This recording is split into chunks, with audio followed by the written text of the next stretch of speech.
My fellow Nigerians, I am constrained to do this video because of statements made by the Minister of Information of Nigeria, Alhaji Lai Mohammed. Alhaji Lai Mohammed, he was in Kwara today at a town hall meeting, and then he said something, and he said, I'm going to quote his words so that I don't misquote him. He said, such fallacies like the Islamization of Nigeria, the killing of Christians by Muslims. Now, you see, I'm not going to talk about the Islamization of Nigeria because I don't believe it. I don't know about it. Let me just say I don't believe it. I don't know about it. And I don't believe that President Buhari has such an intent. I believe President Buhari is a good man at heart. I believe he has good plans. But for Lai Mohammed to call the killing of Christians by Muslims a fallacy, look, Lai Mohammed is a liar from the pit of hell. And when his parents were naming him, they really gave him the proper name, Lai Mohammed. How can Lai Mohammed open his mouth and say that the killings of Christians by Muslims in Nigeria is a fallacy? Even President Buhari cannot say that. Vice President Oshibajo cannot say that. How can anybody look the camera straight in the face and say that the killing of Christians in Nigeria is a fallacy? How? For what? How? And me, I will sit down and I'll be quiet and allow that to happen? Do you know how many Christians have been killed in Nigeria? Now, this is not to say that ordinary Muslims in Nigeria are just going about killing Christians. No. My own mother's brother is a Muslim, Alhaji Mabadeje. He lives in Akoka. He is a popular man in Akoka. My mother's elder brother, Professor Mabadeje, he retired from Unilag. He was a lecturer at the School of Medicine. This is a popular family. My mother is half Shekiri, she's half Ijebu. So she comes from the family is split between Muslims, and I have a lot of Muslims. My father went for youth corps in Sokoto at the age of 23 and never came back. He stayed there and Muslims promoted him. Shehu Kangiwa, the governor of Sokoto, made my father the youngest director of public prosecutions. General Ibrahim Badamasi Babangida made my father the youngest justice in Nigerian history in 1986. I have a lot to be grateful for Muslims, but there are some extremist Muslims in Nigeria who are killing Christians.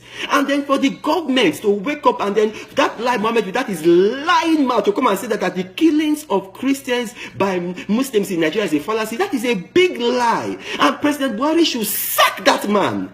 That man is not representing. Who will believe anything that comes out from the mouth of that man again? You as a Nigerian watching me, do you believe that man? Does the international community believe Lai Mohammed? What nonsense! I say again, what nonsense! In Kaduna State, southern Kaduna, literally hundreds, maybe thousands of Christians have been killed by Muslims. And then Lai Mohammed is saying that the killing of Christians by Muslims is a fallacy. In Agatu, according to the Agatu elders, I have no way of verifying this. The only one I can verify is hundreds. I know that hundreds have been killed. But the Agatu elders said over 6,000 of their people have been killed by Fulani headsmen, Muslims, extremists. And then Lai Mohammed is saying that the killings of Christians by Muslims is a fallacy. In Taraba State, Donga and Bali local government, I have been there. Not another person. I have been there. Muslims have killed Christians. Muslims have killed Christians, massacred them in their hundreds, burnt them, hacked their heads out. Pregnant women hacked their stomachs. The babies were out. If you go and Google it, you will see the pictures there. And this, oh Lord, Father, help me, Lord God, let me use temperate language. And this Lai Mohammed is there saying that it is a fallacy. Lai Mohammed, maybe they should come out. Look, this man, don't provoke people. Don't provoke people. Bridget Agbahime, an evangelist, she was beheaded in Kanu.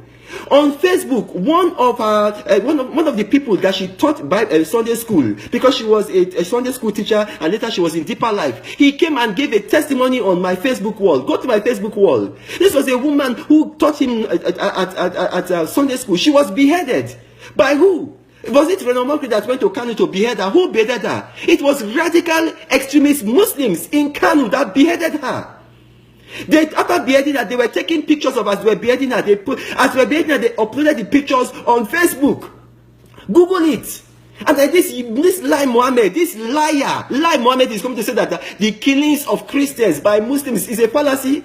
Does he think that we are happy? We want to live in peace with Muslims. We want to live in peace with them. We want to live. Go and find out about me. When I was in law school, 1999 to 2000, my name in law school was Dan Arewa, because the northern students, they liked me. They called me Dan Arewa. I used to dress like a northern Alhaji. I used to mix with them because I believed in one Nigeria. I believed in one Nigeria. Go and find out from them. Lale from Kanu. Let me not mention their names. I don't want to embarrass them, but they knew me.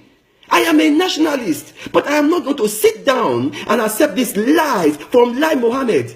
Do you know how many people? I am from Delta State. The Obi, the king of Ubuluku in Delta State, was hacked to death by Fulani headsmen, radical Islamist terrorists. They put him in the bush.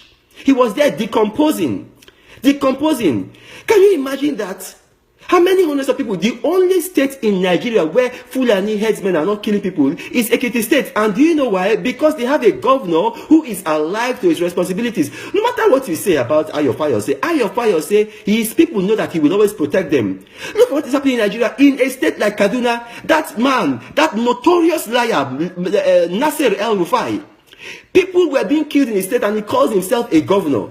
And then he admitted on tape, those tapes are there. If he wants to doubt me, we will play the tapes for the world to hear. He said that his government has identified some of these people and has sent emissaries to go and meet them in Cameroon, in Niger, in Chad, and has paid them money. Pay them money as compensation. Pay them money so that they will stop the killings. What nonsense. Which government does that? Which government does that? How can people be killing?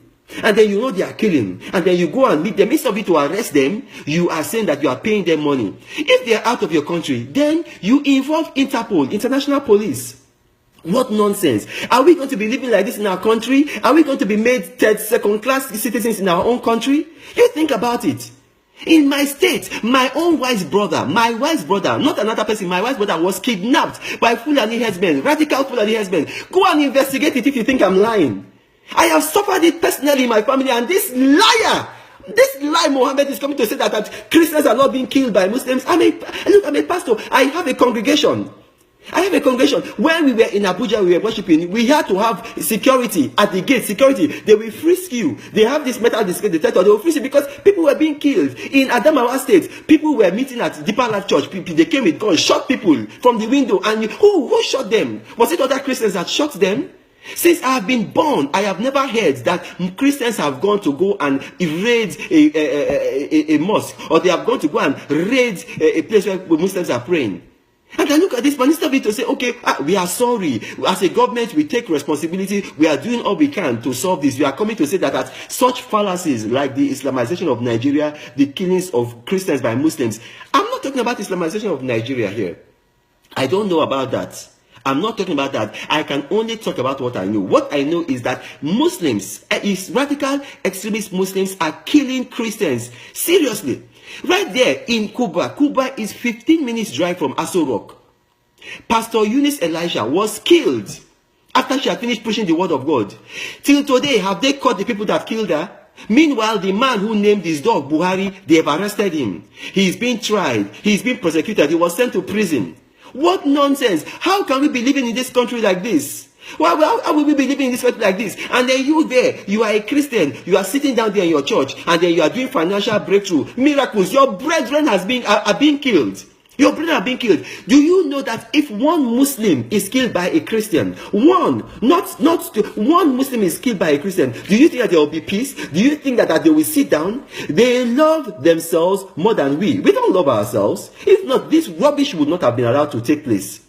Nobody can believe Lai Mohammed. Lai Mohammed is a liar from the pit of hell. I repeat it. Lai Mohammed is a liar from the pit of hell. If he doubts me, let him take me to court. I will open books and I will open facts and I will bring them out for him. I am comfortable. I am a wealthy young man. I have everything that I need. God has blessed me. But everything I count it as dung as long as one Christian is being killed by Muslims in Nigeria. This is nonsense. Utter nonsense. How many people, since President Jonathan left office, who has been convicted for terrorism in Nigeria? The last time anybody was convicted for terrorism in Nigeria was under President Jonathan. Since then, nobody has been convicted. It is like, look, it is almost as if that look, in Nigeria today, go and read the papers. Don't take my word for it. Google it, read the papers. People are being arrested for cattle rustling. The Air Force sent jets to go and be doing reconnaissance, surveillance to catch cattle rustlers. Is it that our government cares more for cattle than for human beings? Is it that our government cares more for cattle than for human beings? Don't sit down. Look, what do I lack in my life? I've just come back from DC, from the National Prayer Breakfast. I stayed at the ultra luxurious Four Seasons Hotel. What do I lack in my life? I wanted to go on pilgrimage. I went on pilgrimage some years ago. My kids are doing very well. I live in this house. I own this house. I did not steal any government money to build this house. But if I die and I go and meet my Creator, what will I tell my Creator? That I was there making money, doing financial breakthrough, doing miracles, and my brethren were being killed. Why did God put me here? Why did God make me articulate? Why did God ensure that I was educated? Why did God put me in the family that I am? And then I will sit down here and that lie Mohammed, oh Lord help me compose myself. That lie Mohammed is saying that the killings of Christians by Muslims is a fallacy. What nonsense! Look, we will not take this in Nigeria anymore. And I'm speaking to CAN, the Christian Association of Nigeria. Stop sitting down in your cathedrals. Stop sitting down in your big air-conditioned churches and then be collecting tithes and offerings from your people. Speak out! Speak out. People are being killed. Speak out. Whether they are poor, whether they are wretched, whether they are in Southern Kaduna, whether they are in Benue, whether they are in Agatu, whether they are in Zamfara, whether they are in Jigawa, whether they are in Bornu, whether they are in Karana Moda, whether they are in Saki, in Lamido, wherever they are, as long as they are Christians and they are being killed in the name of Christ, you have a responsibility to speak up. Get up from that your chair. Get up from that your air-conditioned luxury church and go and speak up for your brethren. God bless you.